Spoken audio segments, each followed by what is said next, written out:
Guys দেখো চলে এসেছি তোমাদেরকে এই নুডলস রান্না করে দেখাবো বলে। তো এই তো চলো আজকে নুডলস রান্না করি মিনি কিচেনে, দেখি কেমন হয়।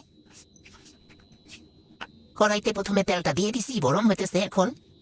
আমি একটু নুডলস রান্না করবো যেহেতু। তেলটা কিন্তু গরম হয়ে আসছে, এখন আমি পেঁয়াজগুলো দিয়ে দিব তেলের মধ্যে।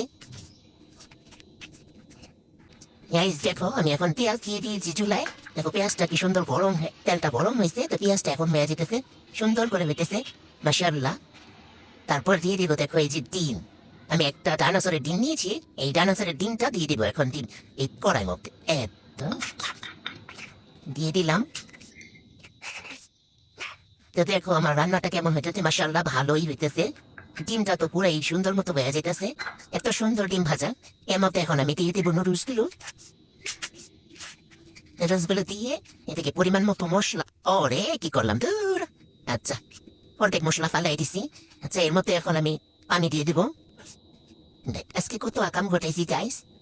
এদিকে পানি ফালাই দিছি, এদিকে মশলা ফালাই দিছি। আমি একটু ঢেকে দেবো। খুবই ছোট ঢাকনা, আমি বড় ঢাকনাটা নিয়েছি তবুও হয় না, যাক যাই হোক। পরে হইতেছে দেখো আজকে মশলা টসলা ফালাই কি করছি, বাকের ঘরটার এদিকে পানি ফালাইছি, অনেক তেল ফালাইছি, সব আকাম করছে আজকে। এই রান্নাটা কিন্তু হয়ে গেছে, এখন আমি চুলা থেকে নামাই নিব। এই পরস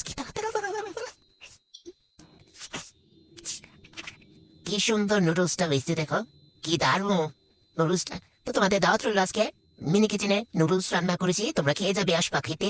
তো তোমাদের দাওয়াত। ওকে আজকের মতো আমি নুডলস খেতে যাই, টাটা।